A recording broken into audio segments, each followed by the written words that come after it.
Okay, so last time we started navigating through the Flex dashboard. This is a powerful package in R that allows you to work with Markdown and then convert it to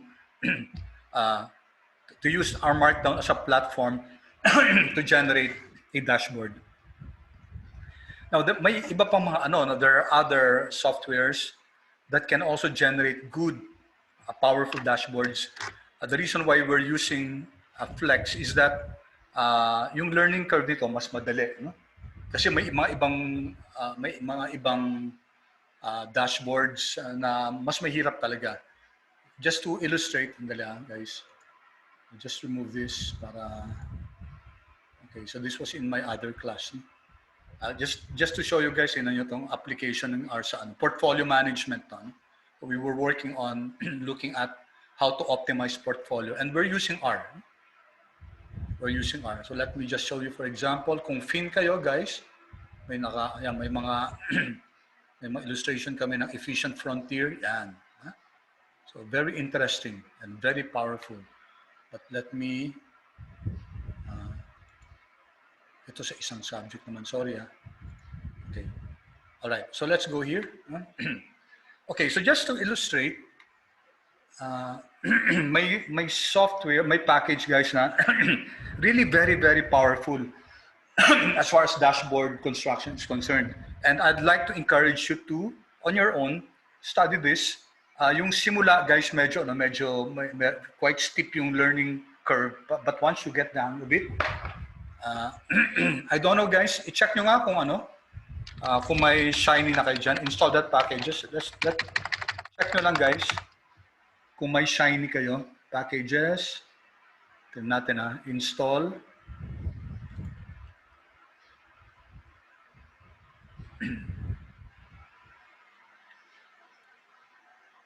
Tagal. So yun na lang, install that packages. Illustrate ko lang to. Shiny.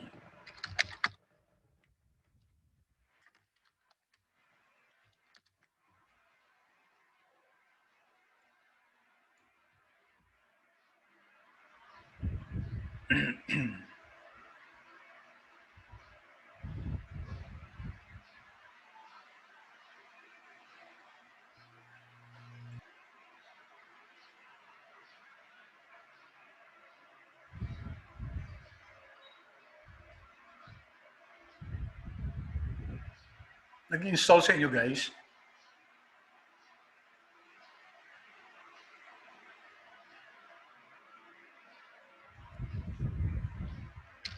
Hindi pa naglolo ko itong R-code.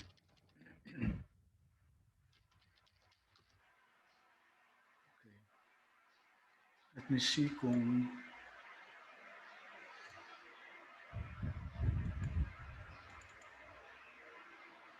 cancel ko nyo ito. Yan, Shiny. Web Application Framework for R. Okay, were you able to install it, guys? Yes, sir. Okay, sige. Tapos, pwede yun i-library, no? Although hindi natin gagamitin yan. I just want to illustrate something to at least entice you to learn also Shiny. Talagang hindi mako-cover natin yun kasi medyo yung learning curve niya, medyo it will take time. Pero let me just give you a quick example of how different it is. No? So, mag-load tayo. Tingnan nyo ito, guys, yung Shiny web app. Do you see this?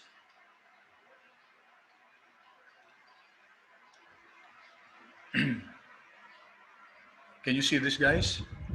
Tapos, Yes, sir. ano natin, application name, try lang siguro, try. And then, create within directory. Let me see kung mag-ano siya ng default, create na lang ako. Kung mag-error siya. Ayan, okay lang. So magkakaroon tayo dito, guys, ng isang tab dito na app.r.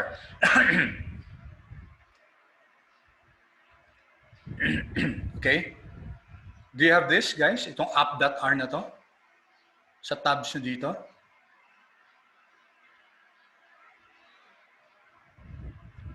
Meron ba, guys? Kindly chat or unmute yourself kung merong app.r kayo nakita.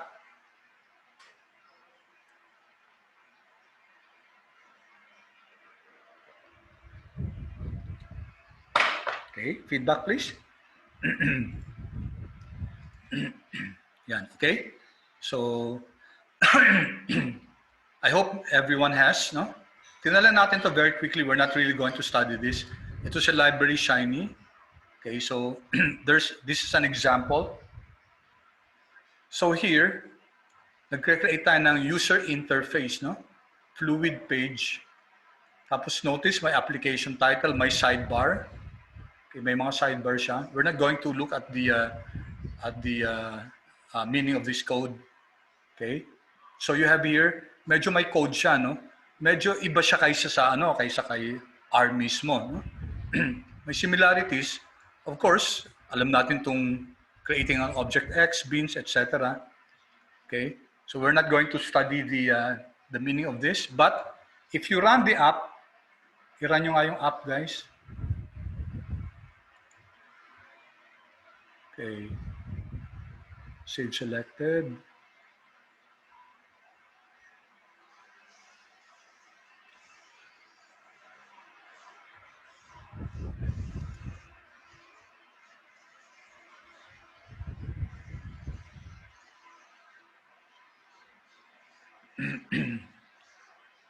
Okay. So we have now a web app. Ito yung parang default lang ni Shiny. Okay. Okay, tingnan nyo guys, yung sa code doon, it's actually a slider. So this is how powerful, kasi si ggplot medyo static lang siya eh. Ito example lang to, no? Yung may slider dito, no? Okay. Simple app lang yan, no? Yan. Okay, you can see here, number of bins. So it's highly interactive. So 26 bins yan. Okay, so this is just to illustrate to you the very sample lang yan ng Shiny, no? So if you really want interactive web apps na mga dashboards, Shiny is the way to go. In-illustrate ko na sa inyo. But I hope you really develop that interest and take the initiative to learn learn it. Ang dami ng mga tutorial din sa internet. You won't regret, guys, learning. You won't regret learning it. Okay, so enough with that. So let's go to our file. So nakuha nyo na ba lahat yung file natin, guys? And na-load nyo na ba yung Na-load nyo na ba yung mga packages? Okay, some of this we did last time. So itong lesson natin ngayon, guys, it's also a repeat of what we did last time, a quick review. And then may mga dinagdag akong iba. And objective natin should be able to finish. We should be able to finish all the codes in this file so that we can knit the file and create the dashboard. So ito, alam na natin itong mga packages na to, no? Gapminder, Plotly. We studied this collapsible tree, and then we looked also. These are packages that were created as reinforcements, as supplements to ggplot. So maraming use ito. Yung mga dating hindi nagagawa sa ggplot, with the additional supplementary packages, now we can do a lot with data visualization. Okay, so sana rinan nyo na si Gap GM, no? Si GM, tapos and then we create GM1. Okay, quick review, guys. Ito yung this is coming from your dplyr, di ba? So we have this assignment operator. Ang ibig sabihin, hindi assignment operator, no? Pipe operator, sorry. So we're starting with GM. Siyempre, yung dapat simula dito, may object na tayo nun. May GM na tayo. And then we filter, no?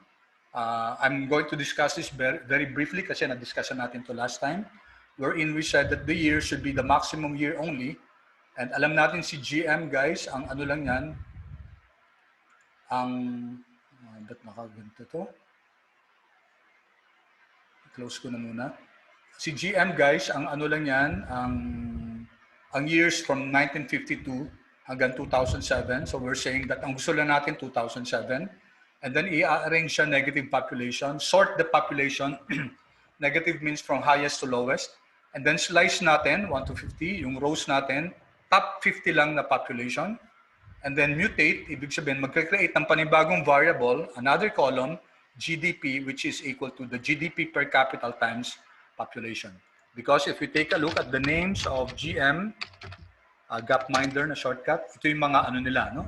So valid yung formula natin na POP times GDP per capita. Okay, so run natin to. So we now have a GM1 object, which if we check, guys, if we check, meron na tayong GDP dito, and it only contains 50 entries kasi in-slice natin to, and it's arranged from highest to lowest. Okay, so very powerful SQL, we call it SQL, structured query language. Okay, wrangling the data, modifying the data, slicing, dicing the data. So that's part of what we call data wrangling. Okay. All right, so let's have now our first, remember, pag may equal sign na more than 14, ibig sabihin, panibagong page yan. So this will be our first page. You can also use the hashtag, pareho lang yung effect nun. Now, so you notice that the first page, I'm naming it 1 GDP facts and figures. And then ito, dagdag, ano? Hindi natin to na-discuss last time. But here, sabi ko, brackets, data navigation menu, part A. So ang sinasabi ko kay R, maglagay siya ng navigation menu sa first page natin. No? Ang pangalan, part A. So this number 1 here will be part of part A. Tapos, data icon, sabi ko, lagyan niya ng list itong GDP facts. No? We'll show that in a while. Pero, sorry, nakalimutan ko dito. Maglagay tayo ng data icons. Okay, data icon flex dashboard. Tingnan natin. May mga free kasi. Okay.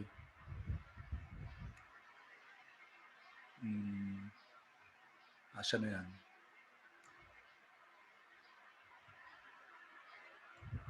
Adding this, hindi ito eh. Font awesome yata. No? Font awesome.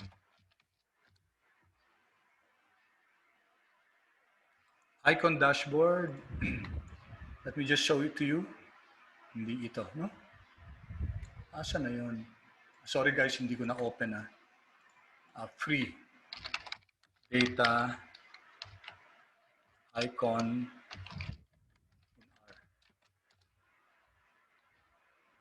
R icons.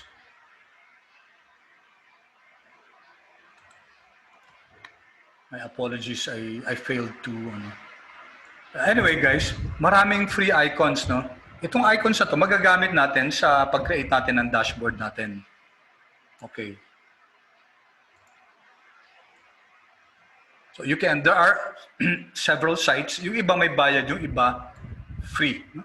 So I leave you guys to explore yung iba't ibang icons na pwede natin magamit na 4R. No?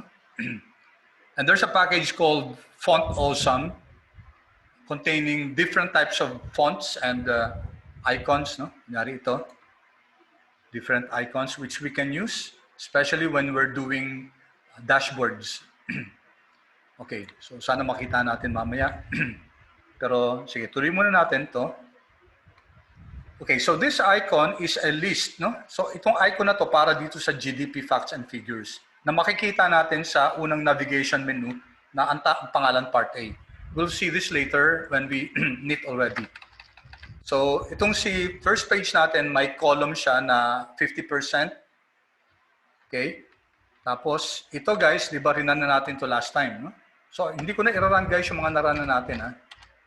Okay, so di ba narana natin to? Ang ginamit natin si theme, Wall Street Journal, and then Scholar Scale din yan.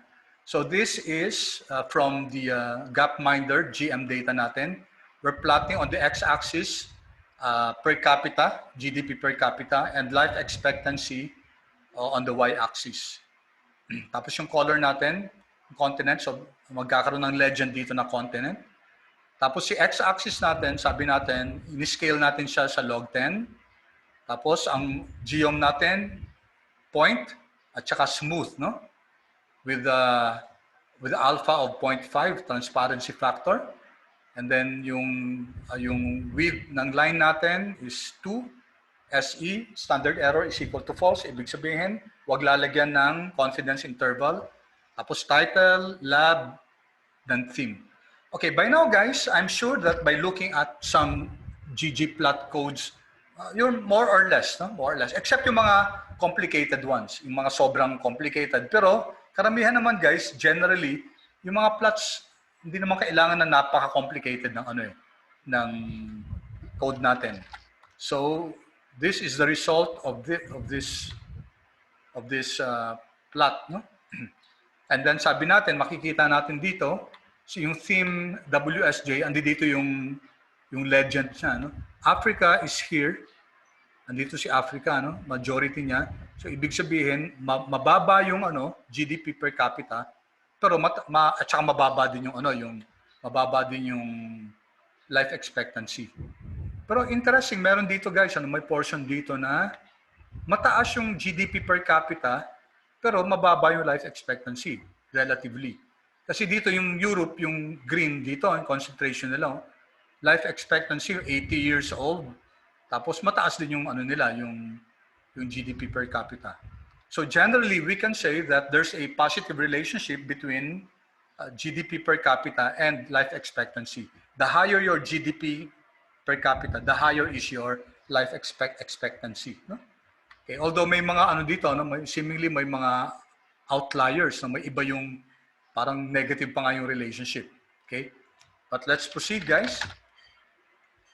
Okay, close ko na to para mas mabilis. Then, tinignan din natin yung life expectancy per continent, no? Ito yung facet trap natin last time. Okay, so jitter yung geometric object. Tapos may scale din yung color. Okay, so ito yung legend ng mga continent natin.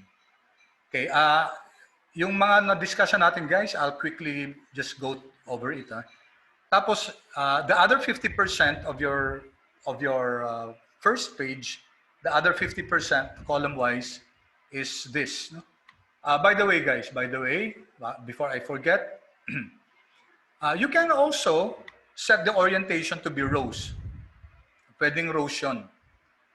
Okay? Tapos yung vertical layout, pwede itong scroll. Kasi pag fill, ibig sabihin, kung ano yung page na yon, doon na pagkakasya yung mga chart. If in case you need really more charts, tapos gusto mo ipagkasya doon sa page na yon, then sa isang page, then pwede mo siyang scroll. Ibig sabihin ng scroll, pwede pang ito, nasa scroll, di ba? So, dito hindi kunyari kung kasya dito yung plots natin, then okay itong fill, no? Pero pag meron pang iba, kunyari kailangan kong bumaba ng ganyan, you have to use scroll, no? Okay? So sa orientation, pwedeng rows, pwedeng columns. May isa pa, no?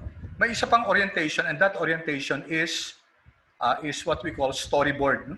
So illustrate ko lang para medyo may idea tayo na pwede kayong gumawa ng storyboard. In fact, yung sa activity nyo, sa group project, pwede nyo gawing storyboard yung output nyo. So let's see, flex dashboard. Okay. Sige, examples. Punta muna tayo sa ito. Let's see this. Ito yata yung main nila. Ayan. Okay. I find this very useful, guys. This is additional guide, additional information. So flex dashboard for R. Okay, so let me share with you na lang yung you might want to save this as your reference. Okay. So sinave ko guys yung link, no, dito. And then you have here your home, okay? Okay, so meron siyang may introduction, very brief introduction. Yan. Okay, so tingnan natin merong orientation na rows, di ba? Pwedeng rows yung orientation. So ang paggawa ng plots diyan row-wise, unlike yung ginagawa natin na column-wise, no? So this is a helpful site. So merong May overview, okay? Yan. Kunyari itong storyboard, no? Let's see. Storyboards. Alternative, guys, to the row and column based on layout schemes. Tingnan nyo, guys, yung storyboards, oh. Parang may mga blocks siya dito. Okay, blocks siya dyan ng chunks of, let's say, text which can explain what's in the plots, no? For a more complete example, see, this is another package, HTML widgets. And tingnan natin to, let's see. Sa example ba to? Para lang natin makita, guys, na may iba't ibang klaseng layout ito, no? Layout sa dashboard. So ito, notice, guys, okay, andyan yung notes niya. Then may konting explanation dito. Tapos meron pang sidebar dito. This is called the sidebar. So go here. Parang sunod, parang guys, may storyline kayo, no? Magandang gamitin yung yung storyboard. Yan, may sidebar dito, tapos ito yung plot. Tapos again, same, no? So this is an example of a storyboard layout. Okay, so let's go back. I just wanted to make sure that I informed that there's such a storyboard layout kasi baka makalimutan ko. Okay, so dito na tayo sa okay, dun sa isa nating plot, no? Pina-plot natin si life expectation using, and then we're using geom density. Okay, with the transparency of 1/4, and then naka-fill si continent. Okay, so we have this geom density. Okay, so we studied this last time, so let me just okay, how about this, guys? Ito yung collapsible tree natin, di ba? Na-study din natin to. Okay, we already discussed this last time. So we said that here, the collapsible tree summary is from the package collapsible tree.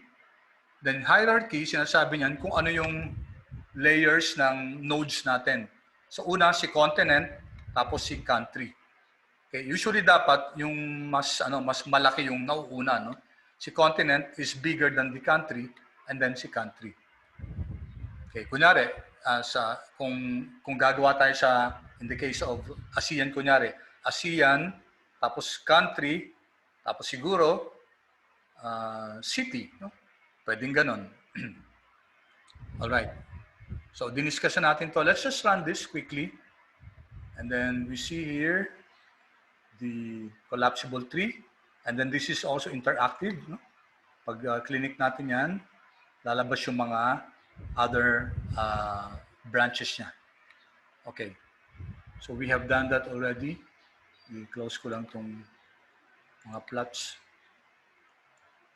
Okay. Then we have this time, we have now the second page na to, di ba? Okay, sorry, hindi ko napalitan yung pangalan, pareho to ng first, but nevertheless, example lang naman to, no? And then we have data nav menu is equal to part A. So this means, guys, na itong second page na to will fall under part A menu, no?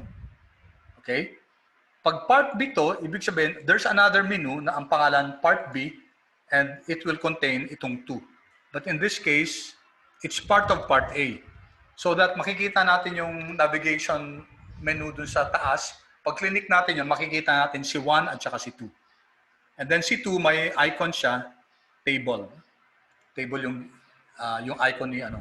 There are several icons for, and I want you to explore that. So column din to, no, na 500. Okay. Okay, what do you see, what do you notice about this? Itong chunk of code na to. Nagkre-create tayo ng dalawang object, x1, x2. Okay? Pero include is equal to false, ibig sabihin, pag dinit natin to, hindi siya isasama dun sa sa pag-knit, sa printout. Ano laman nitong isa? X1, we're plotting ggplot using GM. And then ang X natin, GDP per capita. Ang Y natin, life expectancy. Tapos color by continent. Okay, tapos ang object natin, geom point. So we expect some points, and then geom smooth, yung smooth line. Tapos yung team legend, that position, ilagay natin sa bottom, yung legend. Okay, now the other one is ggplot. So pareho din yung X and Y niya, pero ito label by country, no? Ito color by continent, ito label by country. Tapos what's different about this is that it's a geom smooth. However, it's a geom text, no? Okay? Geom text siya. Ito, geom point and smooth. Ito naman, geom smooth and geom text. Okay, so let's run this first, no? Sige, pareho na natin. No? Run. Okay, hindi natin linagay si... Dito ko na i-run, si X1. Let's...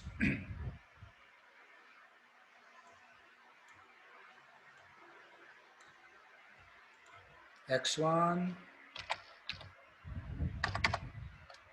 Yan. Okay. Tagal lang. Okay, guys. So what do we see here? It's a plot of your GDP per capita, per life expectancy. You have the geom point, no? Ito yung mga points niya. Okay? Andito sa ilalim yung yung legends by continent. Kinolor niya by continent. So ito, yung Africa, yung color na to. Si Oceania talagang medyo mataas siya. But what do you notice about this, guys? Generally, makikita natin yung positive relationship between GDP per capita and life expectancy. Medyo dito sa point na to, medyo hindi nga lang dito sa point na to parang widely spread yung life expectancy, no? Kahit na mababa yung GDP per capita, may mga countries na mataas yung life expectancy nila. Meron ding mga countries na mababa yung life expectancy. Mababa yung GDP per capita, mababa din yung life expectancy. Okay, so medyo mixed dito sa Africa. So nakikita natin Africa. Asia is green. Okay, relatively straight. Relatively positive yung relationship. Except for this one, may green dito, no? Kasi dito yung Asia, dito, straight dito eh. Pero pagdating dito, biglang may nag-curve dito. Parang may dito, may something na dito na data, no? Kasi dito it's strange kasi mataas yung GDP per capita pero ang baba ng life expectancy. Okay, so how do we let's try to see by doing this plot geom text ang ile-label niya yung country, iraran dito ni R. Okay. X2. Yan. Okay, what do you notice about that, guys? Siyempre dito mahirap na natin maintindihan. Pero ito lang naman gusto natin. So it's Kuwait, no? Si Kuwait in several instances, okay, mataas yung GDP niya pero ang baba ng ng life expectancy. In fact, negatively correlated, oh. Diba? Negative yung correlation.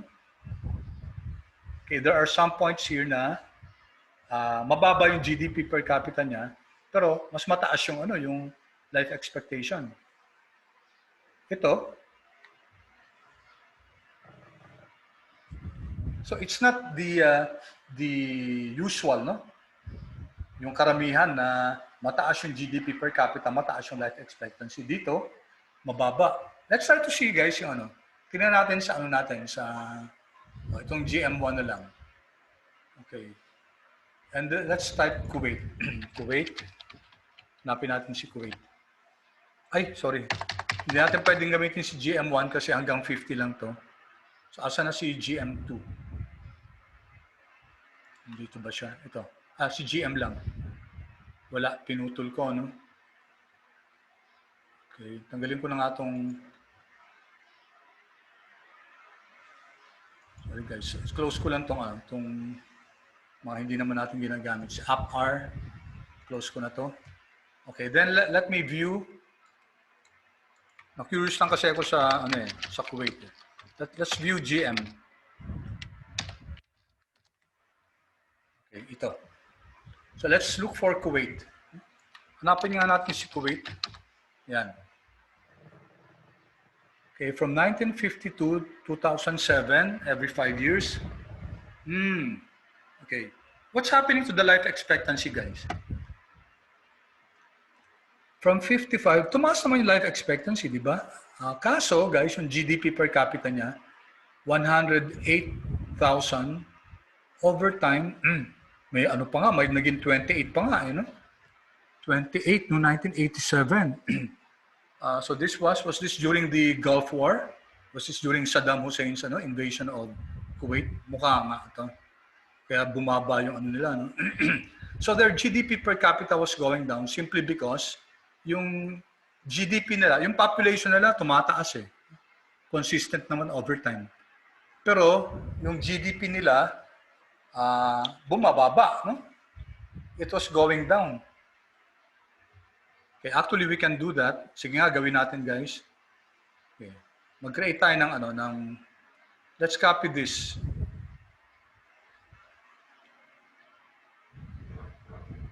Okay, sorry Let's copy this. Control C, Control V. Tapos tawagin natin GM2. Tapos tanggalin natin yung slides, no? Para lahat ibigay niya. No? Okay, so here I'm creating an object GM2 and then finilter din yung year finilter, so 2007 lang. Tanggalin din natin yung Let's remove the filter. Okay, so actually yan lang, no? Okay lang i-arrange from highest to lowest. Tapos, okay, so this will now create an object GM2 na may i-mutate, magdadagdag ng variable na GDP. Okay? So let's run this. Okay. So dapat natin GM2.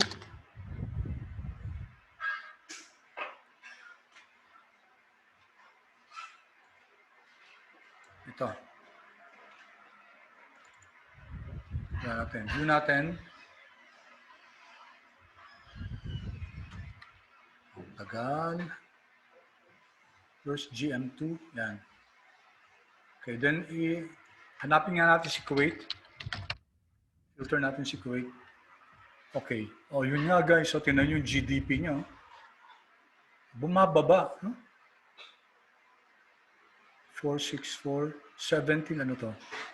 1, 2, mga 17 billion. No? Dito, nung 1950, 218 billion na sila eh. So very erratic yung yung GDP nila. No? And then you have a rising population. Bumaba nga nung nung 2000. Ay, sorry. Naka pala to. mali. Yan. Sinort ko lang. Okay. Tumataas pala. Sorry My mistake. Tumataas yung GDP but it was not enough to offset yung yung increase ng nila ng population. So although the GDP was increasing over time, population was also increasing. And so hindi masyado malaki yung increase ng GDP per capita. No? Tapos yung life expectancy tumataas. In fact, may mga times na bumababa siya. 31, 28, 34, 40, then bumaba na naman dito 35. So medyo erratic yung GDP per capita ni Kuwait. Okay? Okay, so kita natin dito guys si Kuwait. Siya yung medyo odd man out, no? Dito sa plot na to. Okay, so let's go back now to what we were discussing. So nasa page 2 na actually tayo. Page 2. So what I did here guys was to make use of grid extra. Kaya ako hindi sinama sa plot natin to. Okay, hindi ko sinama sa dashboard. Kasi in-include ko is equal to false, di ba? I could have removed this, include this equal to false, and then kasama siya sa dashboard. Pero finols ko siya kasi what I wanted was more of a side-by-side. So, sorry, there's a package called Grid Extra. So, tingnan natin siya. Grid Extra. Nakakatulong to guys sa pag-ano ng grid, no? Kunyari, side-by-side na side-by-side na plots. So, you can make use of Grid Extra. Hinailan natin.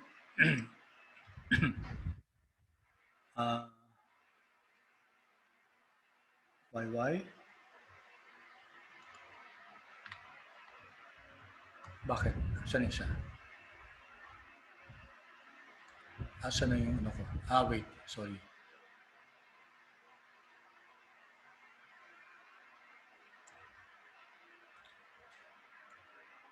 Ba't ayaw? Control C. Ulitin ko Yan. Minsan, nagkakamali ng reply si ano. So Grid Extra para saan to guys? Miscellaneous functions for grid graphics. Provides a number of user-level functions to work with grid graphics. Okay? Kunyari, arrange multiple grid-based plots. So magandang gamitin yan. Okay, so that's what I used here. Although hindi natin linode to guys, no? Kahit hindi pa natin linaload yung package, pag ginamit natin yung namespace niya, Grid Extra and then double colon and then Grid Arrange, okay, gagana yan. No? If you check above guys, yung pina-load natin na library, hindi kasama dun si Grid Extra. And yet this will work. So, run natin.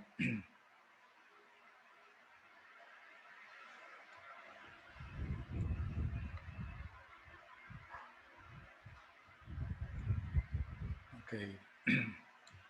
Ano nga pala? Anong ginawa natin? No? Saan si Grid Extra?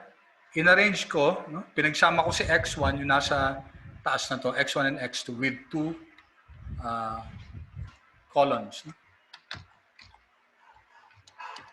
Grid arrange yan. Kasi hindi kagad nagra-run. Yan. So side by side na siya guys. No? So I think in this case, in this instance, mas maganda naka side by side yung plot natin kaysa kung nakahiwalay siya. No? So in your activity, try to determine kung may plot kayo na mas maganda naka side by side. Then you can use this grid arrange by determining the number of columns. No? Okay, any questions so far, guys? Pakichat nga, guys, kung clear so far.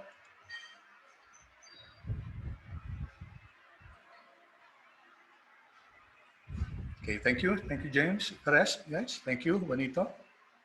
Mauro, thank you. Okay, Aziz, salamat. Okay, Migs, salamat. No? Okay, Nico, again, acknowledging your feedback. All right. Thank you, Inigo. Okay.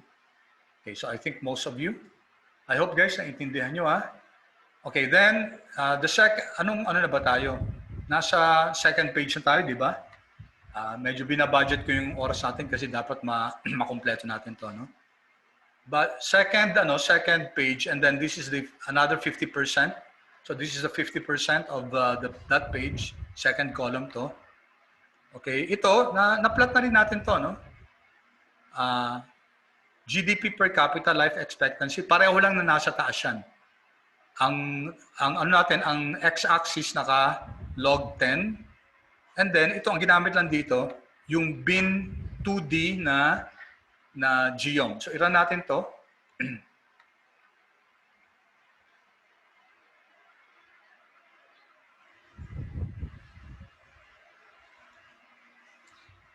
Okay. Dapat binigyan ko ng pangalan para ano. Dito ko na nga lang. Oops. Here. This one here. Bakit? Ano nangyari?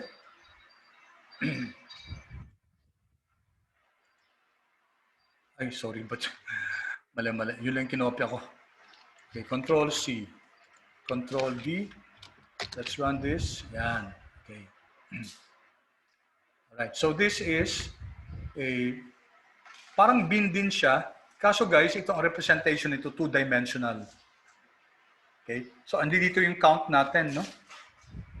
Andito yung count. And the degree here is the light blue hanggang deep blue. No? So makikita natin dito yung degree ng frequency. Yung mga dark blue dyan, ibig sabihin, matataas yung count niyan. Itong mga to, maliit lang yung count niyan. Okay, so that's what this bin two-dimensional gives us. Okay, so let's continue, guys. Third plot. Third page na tayo. So this is the third page. Okay. Ito yung third page natin. Narana natin dati to. Now take note, guys, yung third page natin, we now have a new navigating menu, no? Part B. Yung unang dalawa sa taas, part A yun.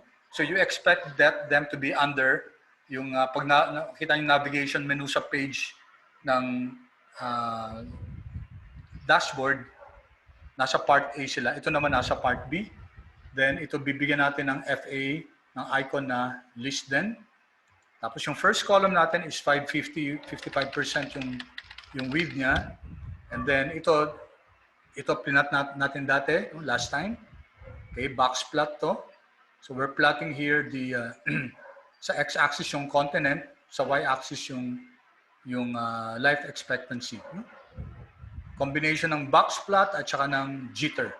So we have this. Okay? We have this. Then so this is still under the first column, figure 6. Notice na linalagyan ko siya ng pangalan, guys, para mas madaling makita. So again, we did this last time, no? ggplot, sinubset natin si GM. Okay. Although, guys, madali din gawin to kung deployer, di ba? Continent, not Oceania. Okay, so sa year yung x-axis, life expectancy sa y-axis. Tapos may faceting siya, may grouping at saka may color. Okay? So anyway, we'll not discuss. So ito yung ano niya, plot niya. Kaya sabi nga natin dati, parang ang hirap maintindihan tong plot na to. It's not good to have plots like this kasi unless na ikaw yung gumawa tapos ikaw din magbabasa. Okay, but again, usually pag gumagawa tayo ng ganito, the objective is to communicate this to parties that we want that we want to hear or to see the message. Okay, but we just included it for the purposes of populating our dashboard. Okay, and then ito naman, guys. So this is the 45% other part of the page, on page 3. Okay. Okay, let's discuss this kasi ito. Ano ba to? Na-discuss na rin natin to. Sorry, hindi ito. So we already discussed this. Okay, so dito makikita natin na ggplot. Okay, data is equal to GM. Alam din natin na kahit hindi ilagay yung data is equal to GM na yan. GM pwede na. And then, i-group by natin yung year at saka yung continent. No? So may grouping ng year, saka may grouping ng continent. Tapos, here we're creating an object called average GDP, which is just the computation for your average GDP per capita. Okay? So, ang X natin, yung year, yung Y natin is your average GDP. Tapos, may coloring facet siya by continent. Tapos, lalagyan din ng line, okay? Ng label. This is H is high charter, no? Okay, ilagay lang natin dito, no?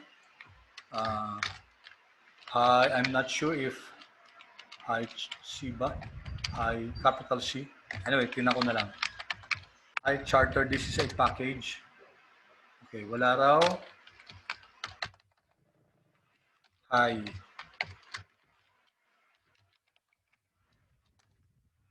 Wala rin. Okay, anyway, this is a package, guys, no? Lang sigurado yung spelling. Ayan, yan. Parang small. Parang small. High. Charter. Charter. Ito yung inano ko kanina.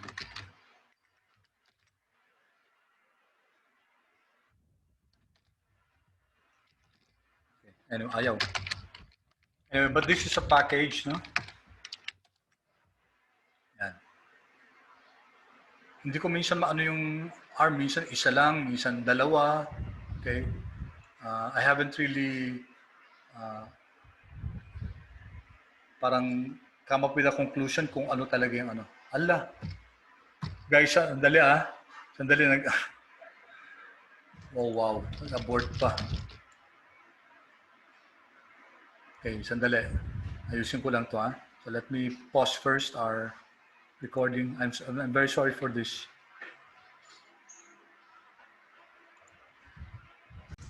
Okay, can you see me guys? Sorry, nag-ano siya, nag-abort. So I have to, very quickly guys, I have to rerun. Bilisan ko lang, no? Kailangan natin to. Kailangan to. Okay. Yung ibang plots kahit hindi na. Total, pag ninit naman natin to, magra-run siya. Okay.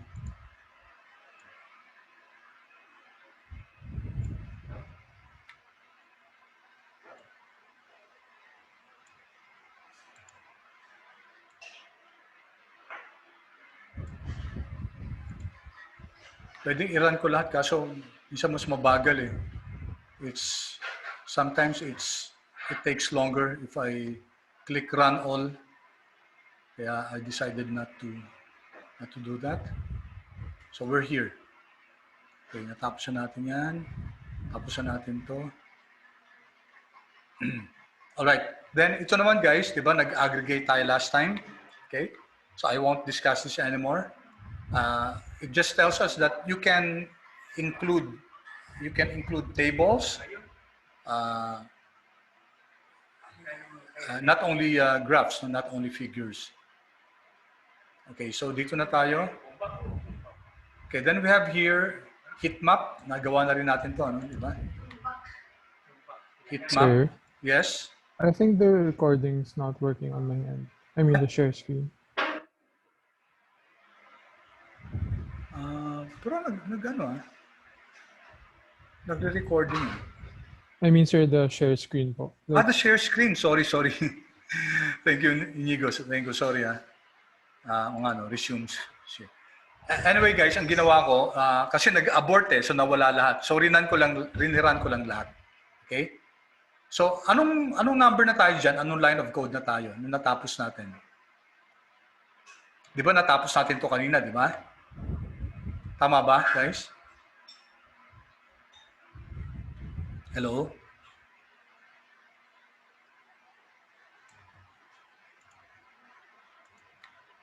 Yes, sir. Natapos natin. Okay. Then ito, okay, I won't discuss this anymore kasi nagawa natin to, yung aggregate function. This is from the stats package that you don't need to install kasi it comes with a base R. Okay, so dito, pinagsasama natin sa object na GM, life expectancy, at saka si continent, and then kinukuha natin yung median. Okay, so I'll continue. Okay, dito din. All right. So this next is the fourth fourth page. And the fourth page will be part of your B, no? And then andyan din yung icon niya na list. Okay, so first column is 600. Okay, itong heat map nagawa na natin dati to. So I'll just run this.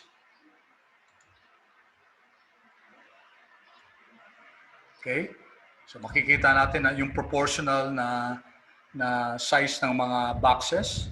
The higher the GDP, the higher is the box. Hindi na natin sinama dito si Oceania, di ba? Dito. Okay? Okay, kung gusto natin isama si Oceania, i-ano natin to. Let's remove this. Let's just try, guys, no? Control X.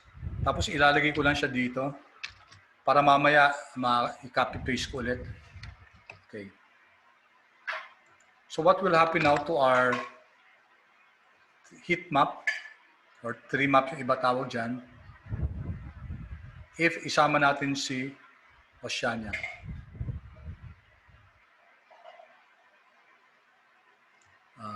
Wait.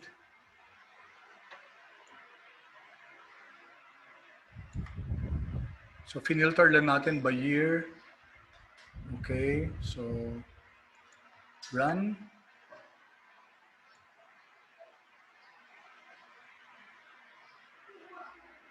Americas. Oh, bakit ano? Ito pala, sorry. Ito. This is Oceania. Okay, kasama siya. So that one. Some ng mga some ng mga countries, syempre Australia lang yan. So dito, it's the sum of the countries, no? So pinakamalaki si if you take a look at the plot visually, para malaki, para mas malaki pa nga si Asia kaysa Americas. Anyway, it's a proportional plot of the GDP of all the countries in that continent. Okay, so ito yan. So we use the tree map, no? Geom tree map. Okay, then next, punta tayo dito. GDP per capita in Asian countries to, no? In Asian countries. Okay. Linegend niya si Asia kasi Asia lang yung kinuha natin dito. No? Okay, we already did that before. Tapos this one, GDP per capita in ASEAN 5 countries, 1952 versus 2007. We did this last time also. Okay, so finilter natin si GM. Country, ang pinasok natin yung list ng Philippines, Thailand, yung ASEAN 5. And then year, finilter natin 1952 to 2007. So we created a GG plot out of this, out of the data that was filtered. Then geom line, okay, and etc. So if we run this, guys, makita natin to. Pwede pa natin i-improve to kasi dito, hindi maganda yung labeling, no? But that's what we learned here. Si Singapore, dati dito yung GDP per capita niya noong 1952, grabe yung taas, no? Okay? 47, way above the others in the ASEAN 5. Unfortunately, tayong pinakamaliit, no? Yung blue is the Philippines. And we lag behind kasi 3,000 something lang tayo eh. Ang Indonesia 3,541, tayo 3,190. Thailand is 7,000, Malaysia is 12,000. Okay. Alright, ito naman, I like this plot, no? Kasi, okay, let's run this. Kasi very maganda yung visualization niya, no? Yan. So it's what we call, guys, a geom dumbbell. Geom dumbbell siya. And if we geom, kinap ko na lang, geom dumbbell. Okay, ito yan, no? From GG Alt. It's from the package GG Alt. Used to create dumbbell charts. Okay.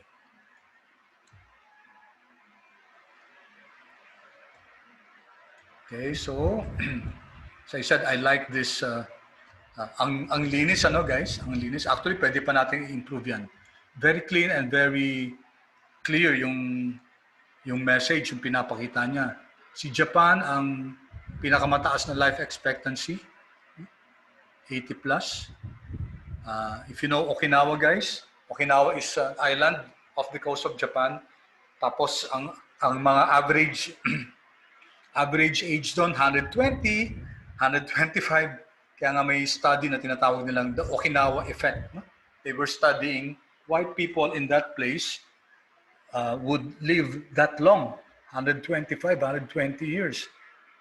So, a study was conducted na sinasabi nila it's something to do with the food that they eat.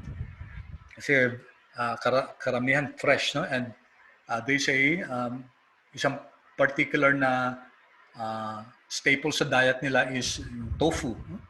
So nabasa ko yung book na yon, very interesting. Okay. Anyway, so ito, page 5, guys. So you have another data navigation menu, part C. Okay. And then, ito. Okay. Ito nga pala, guys. Palitan nyo to, no? ito yung Chicago data. So what we're going to do now is, you have to change this, guys. No?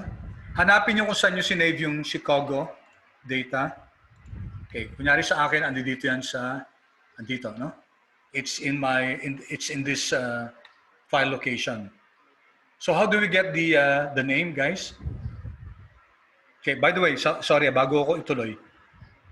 Di ba dati habit natin na ginagawa natin file.choose, no? File.choose, tapos may mag-a-appear na screen para piliin natin kung anong file yung pipili na i-load natin. Now, I don't suggest that when you're doing dashboard kasi minsan nagkaka-error, no? Minsan, kunyari, rinan mo na lahat. Tapos lalabas pa siya ulit, no? So, i-load mo pa, no? Kasi ang code mo file.choose, hindi alam ni... So, magtatanong si R kung ano yung i-choose nyo. So, ang suggestion ko when you're doing dashboard para tuloy-tuloy yung pag-neat, huwag nyo gagamitin yung file.choose. So here, what I did was to identify the location of the file. Okay, so, di ba paano natin gagawin yan? Di ba dito, click, tapos home, tapos copy path, di ba? Click copy path. Tapos if you're like me na medyo ayoko yung mag-ano-ano pa, mag-change pa. So, sandali Okay, file.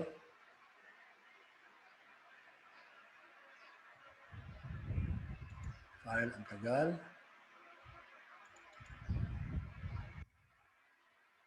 Okay, new.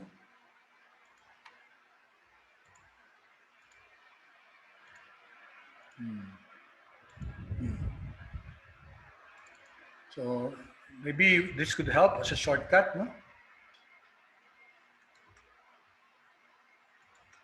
Okay, shortcut, Control B. Yan. Copy path, tapos i-ano nyo muna sa ano. Especially guys, kung maraming mga backslash, no? Kasi minsan, yung level ng pagsisave ko, masyado ng hierarchical eh. So what I do was, replace nyo. No? Replace. So replace natin yung backward slash into a forward slash. Okay, para hindi ko na iisa-isain kasi baka may ma-miss out din ako. Replace all. Yan. Okay, no more. Close. So naka-forward slash na siya. Ito na i-copy natin, Control C, tapos ilagay na natin dun sa read.csv natin. Okay? Yan. So this is coming from the readr package, read_csv, then ilagay natin yung file location. Okay guys, pakichat nga kung nailagay nyo na yung file location. So we're creating an object called Chic from Chicago. Okay, I'll give you a few seconds and then kindly inform me. Okay, good. Okay. Pakigawa guys kasi hindi magra-run yung ano nyo, yung dashboard nyo, hindi mag-delete kung hindi kompleto yan.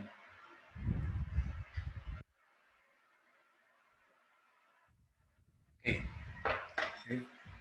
Medyo accelerate lang ko lang yung speed guys kasi dapat makaabot tayo ng last code nito. Okay, so i-run na natin to. Then we now have this object Chicago 1,461 observations. Okay, tingnan lang natin. Actually, this is coming from a very huge data set. So finilter na lang, no? Para Chicago lang, and then from 1997 hanggang 2000 yata to? 2000. Yeah, 2000, 12/31, 2000. And the data is about death, no? This is the recorded death on that specific day, temperature, dew point, particulate matter 10, yung size to ng mga particles. O3 is ozone, no? Time, I'm not sure, about 3654. No? Okay, and then winter, and then year. So yung season natin, autumn, ano to, no? Yung winter, spring, summer, fall, no? Okay. So ito yung data natin. So balik tayo sa code natin. So we called it Chic. Then here, we're creating a base ggplot. So we call D1 ggplot using the Chick dataset. X natin, x-axis yung date, y-axis natin yung temperature. Then we have another one, D2. Dinagdagan lang natin ng facet, ng mapping yung color. Imamap natin yung season by color. Okay. So now I'm creating an object, G1. No? G1. And then I'm using this D2, yung minap natin si color by season, plus may label, may title, yung theme, economist. So G yung point to, scatter plot to. Tapos yung scale color. Okay, we should be titingnan na natin guys yung yung chunk of code. Medyo alam na natin kung medyo may idea na tayo kung ano yung kakalabasan, no? So i-run natin to. Okay, D2 not found, ibig sabihin hindi ko pa na-run to. Run ko to. Run this. Okay, so this is our plot. So minap natin by by season. So sa x-axis natin yung year, sa y-axis natin temperature, and you can see here guys yung plot, no? Makikita natin yung winter, sila yung mabababa, no? 1997, 98, mababa yung average temperature pag winter, 2000. And then you notice that as time progresses, yung winter nagiging spring, no? Hanggang aabot ng highest, tapos yung summer, pababa na kay summer, and then kay autumn, and then back to winter. So cycles to ng lalo sa mga temperate countries, no? Winter, spring, summer, and fall. Interestingly, parang lang naman, parang pare-pareho lang. However, mapapansin natin sa year 2000, parang may mga, pati sa 1998 pala, parang may mga winter season na umabot sa 75 degrees Fahrenheit. So halos kaano na rin yan ng spring at saka summer, kapareho na lang. So ito yung tinatawag natin na crazy weather patterns. Okay? So very interesting. Ito, winter tapos 75 Fahrenheit. Okay? Tapos meron naman dito na na negative. Okay. So let's see. Ito naman guys, again G yung point din. G yung point siya, tapos ang plinat naman si temperature at saka si dew point. Okay? And then ito guys, this is what I want to point out, no? Gumamit to ng G yung text. Pero yung text guys, hindi ginagamit siya as yung kanina na na parang siya yung points, no? Ito as a label. So which means guys that you can, in your plot, you can use geom text and then put label into it. Yung label niya, this is a useful information. Tapos yung position ng text, x is equal to 25, y is equal to 60. Okay, so let's take a look at this. Yun, no? This is a useful information. Okay, yung text nakalagay mismo dun sa plot. So x is equal to 25, y is equal to 60. Nasa midpoint siya, no? Ito yung text natin. Then of course, you can still modify the font a bit. No? Okay, tingnan nyo rin guys, ibang Sorry, medyo I need to speed up a bit. So notice guys na si temperature at saka si dew point, really positive yung correlation, direct correlation. No? Pag tumataas si temperature, tumataas si G point. So these are small things pero nakikita natin yan by means of a plot, no? For us to better understand yung data natin. Okay, and then ito. ggRegis guys. This is also a particular package of mine. Kasi si ggRegis, ang ginagawa niya, in particular itong geom density, no? Yung geom density, ang magiging plot niya, parang density plot. Kaso rini-read siya, ibig sabihin, kina-classify niya by year and by factor by year, no? At tapos may fill by year. Okay? Then we're using from the ggRegis package yung geom density regis. So let's see how this looks like, and then theme regis then. Okay. So tingnan nyo guys, no? So reneeds niya by year. Okay? By year, tapos yung color, makikita natin. Okay?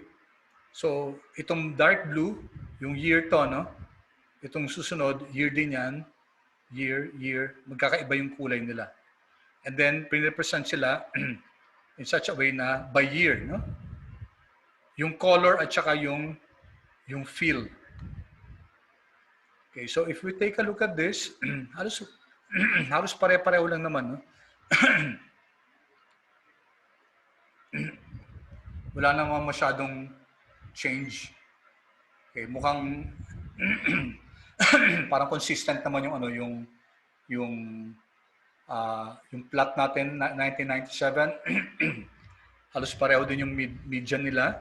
Tapos yung extreme sila pare-pareho din.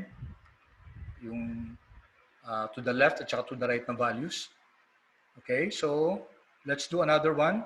Ito naman, ganun din guys. Regis din. Kaso ang ginagawa natin dito, si season ang ipapakita lang natin, summer and winter. So dalawa lang to, no? Hindi kasama yung autumn at saka yung spring. And then, tapos tingnan natin, no? So ang pinaplot natin dito, may breaks daw sa 1997 summer and 1997 winter. Okay, so let's run this. Let's see how this looks like. Ayan. Okay. So yung blue natin yung winter, tapos yung tomato color natin yung summer. By year pa rin. So we can see here clearly na dito sa year 1997, medyo maano yung winter nila, no? May mga very, very low temperature. Sa 1998, okay, on the average, mas mataas yung temperature niyan yung winter as compared to 1997, 1998, 1999, 2000. And in fact, di ba, tingnan ito, may mga times na si winter umabot sa kainitan ng summer. Tingnan nyo. So 1998 seems to be quite a telling year for Chicago. No? Tapos ito mababa na naman. Okay. So I'm introducing here, guys, several other examples of data visualization. No? Hopefully you can use this sa activity nyo. All right, part C, guys, part C. So column 1, 500.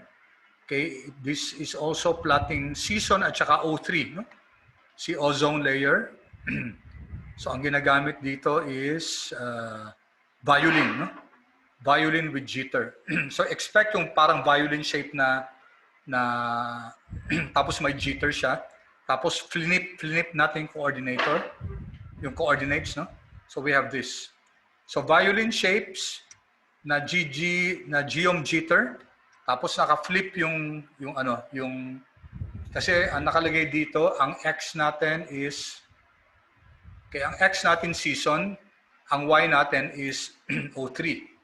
So flip siya, ibig sabihin, magiging ang X mo yung O3. Okay, so makikita natin, guys, yung ozone, okay, yung O3 natin, O3 emissions, yung nakakasira ng ozone, malakas sa summer and sa spring. Okay, probably because of the, siguro yung mga sasakyan, mas maraming lumalabas talaga. Pag winter, medyo limited naman, especially kung may storms, mas konting vehicles ang lumalabas, no? Okay, so we have here summer and spring having the highest O3 levels. Okay, dito, guys, okay, ginagamit natin dito si SINA function. So this is from ggforce. So si ggforce din, ang daming mga codes, functions na pwede natin magamit in coordination with ggplot. No? So geom-SINA is one of them. Okay, ang ginagawa nito, inaayos niya yung feel, no? Yung jitter. Tingnan nyo, guys, notice nyo na parang ini-squeeze niya yung jitter para nasa loob siya ng geom violin. So it's really up to you, what's your preference, kung ganito, okay, or kung ganito. You can choose. Okay, next. May panibagong column na naman tayo. What are we doing here? This is important, no? So mag-create tayo guys ng ano ng random, nag-set that seed tayo kasi mag-create tayo ng sample. Sample ng ano. Okay, from the chick season guys, from the chick data frame, mag-group tayo ng season tapos ang gagawin natin, kukuha tayo ng sample, a fraction of the sample, 1%. So ibig sabihin, kukuha tayo ng 1% ng sample. Currently, ang chick natin is 1,461 observations, no? So 1% of that is around 15, 16, no? So ang sinasabi natin kay R, kumuha siya ng sample from the different seasons, mga 15 or 16 lang. So mangyayari niyan, yung sample niya malamang siguro tag to 2, no? To autumn, to winter. Okay? So and then let's plot this. Yung X date, yung Y temperature. Then we have here, again, this is using repel guys. Okay, yung repel, sorry. So, GG repel. So, saan ginagamit to? Anong, okay, this package contains extra geoms for ggplot. Okay, maraming geoms ang pwedeng madagdag dito. And in order to learn more, guys, refer to the documentation. May mga documentation yan na usually sa CRAN, no? Useful links dito. Sana yung documentation ito. Okay. Basta there's always a documentation for a package. And I leave that to you guys to learn more about it. Sorry. So I'll plot this now. Ano ba ginagawa ng yan. So very interesting, no? May nauna pa pala tayo dito, no? Ito. So what happened? Di ba ito yung plot ng natin ng chick? Tapos pumili siya ng 6 na bali in this case 16 kasi fractional 10% lang, 1% ng ang data frame natin na chick, sabi natin around 15, 16 yun. And you notice, kasi 4 yung seasons natin, so you have 4 instances of winter, spring, summer, or fall. Okay, we should have the same guys kasi pareho tayong set that seed, no? Pag hindi natin pinareho yung set that seed, magkakaiba tayo ng ng sampling, no? Ito yung 16 na sample na generate natin using yung deep layer natin, no? Yung sample frac. Okay, so let's continue on. Okay, ito naman, okay, naalala yung density 2D kanina. 2D density. So ito, if we run this, okay.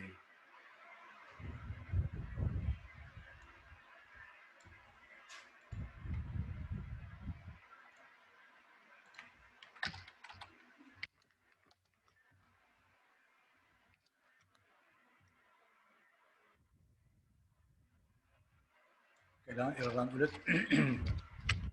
Ay, mali. Okay, mali. Sorry So, i-highlight ko na lang tapos i-run ko. Asa na yun? Oh, wow. Medyo, I'm feeling na I'm running out of time very quickly, guys. Ito, no? Ito pareho lang, no? I created G20, G21. Yung G20, ito yon. Yan. Alala niyo yung GeoBeans 2D? Ito yon. Tapos yung isa naman yung field, ito. So hindi ko siya pinasama kasi, again, pinagsama ko siya sa isang plot. Okay, yung grid extra natin, grid arrange. G20, yung previous one, G21, and then n columns is equal to 2. So for me, I rather present this sa dashboard kaysa yung isa-isa lang. So again guys, kung pwedeng ipag-side by side nyo. Okay, 7th guys, 7th page. So ito, paki-ano ulit si si bike share, no? Okay, I'll give you 1 minute. Paki-load si bike share.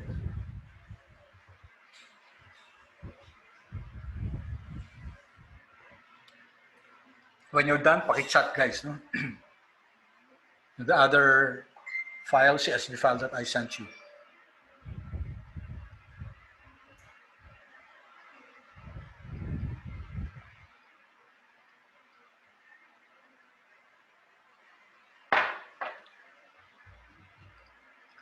And then paki-chat please kung natapos na. Okay, thank you, Mauro. Okay, yung iba, I'll give you a few seconds to load.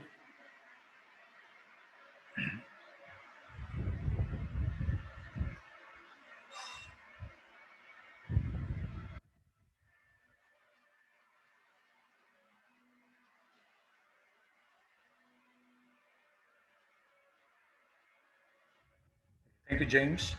By the way, guys, while you're doing that, may event palang Mafia bukas. Tsaka siguro i-post ko dun sa canvas natin. I'll give extra points if you attend. It's a talk about investing in the stock market. So you might be interested in that. For those Fin students, dapat medyo dapat nag-i-invest na kayo sa stocks, no? And may mga ano naman, may mga platform like I think the speaker will be from Call Financial. Minimum investment sa stocks sa Call Financial is 1,000. I think, kung hindi pa nagbago. So you can easily invest. No?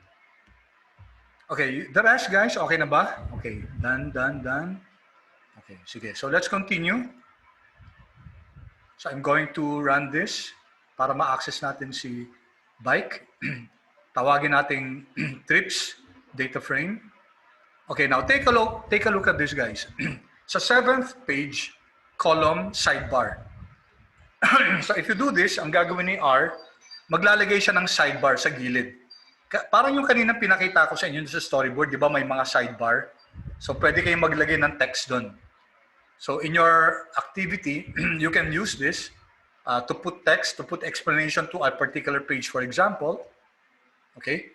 So ito, let's do this quickly. So ito, ang ginawa lang natin, si trips df, i-mutate natin, no? Nag-create tayo ng isang object which is trip duration in minutes is equal to the duration in seconds divided by 60. This is to convert yung duration.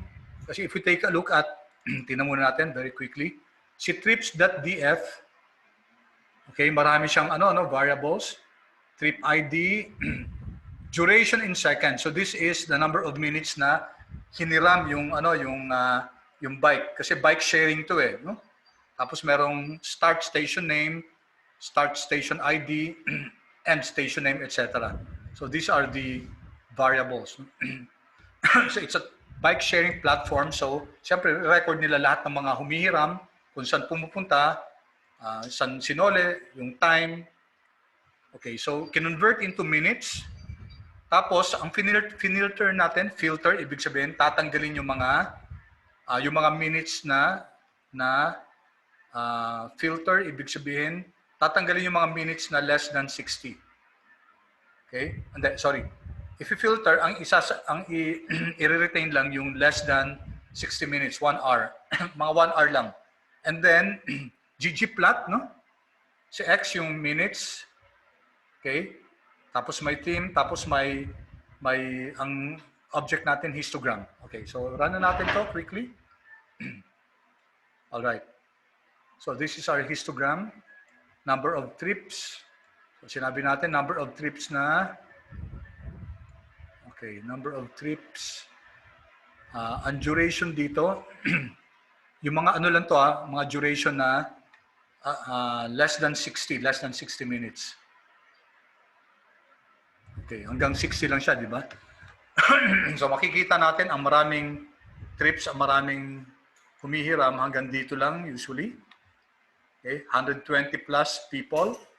Ang range ng nila between 10 and 15, 12 and 16, around that, no? Ina-estimate ko lang. Okay, let's go to the other. Tapusin ko na rin to, guys. Ito, guys, mag-create ng value box. I'm going to explain this. Value box, median daw. So dito, pinakompute yung median. ni trips ni duration per second, and then dinivide ng 60 para maging minutes, and then renound lang. So this is the median in terms of minutes. No? Tapos ito guys, tingnan nyo, median value box. No? Makikita natin mamaya kung ano yung value box na to. Tapos may icon na clock. Makikita nyo rin itong clock na to. Tapos may caption. Lastly guys, yung gauge. No? Ito, nag-create tayo ng gauge. Okay, so I kindly study this. Madali na maintindihan to. No? Nag-create lang tayo ng percentage short trips. I'm sure you'll be able to understand that. So, and then gauge dito. No? Gauge, ano yung value ni percentage short trips? Ang minimum gauge natin 0, maximum 100. Tapos pwedeng lagyan ng ano ng range, no? Ng sector kung nasa success siya, nasa warning siya o nasa danger siya. Okay? All right. So, and then lastly, okay. So it's just a geom plot. It's just a stack bar. Okay. Anyway, so we don't have time to discuss this, but make sure you just look at this. Okay, guys. So let's now knit our data. Knit natin yung ano natin, knit.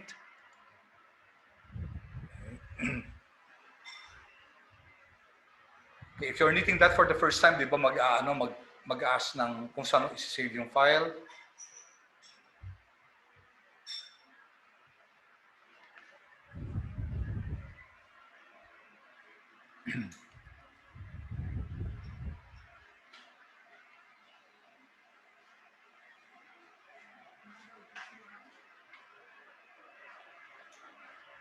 Okay. So here's our dashboard.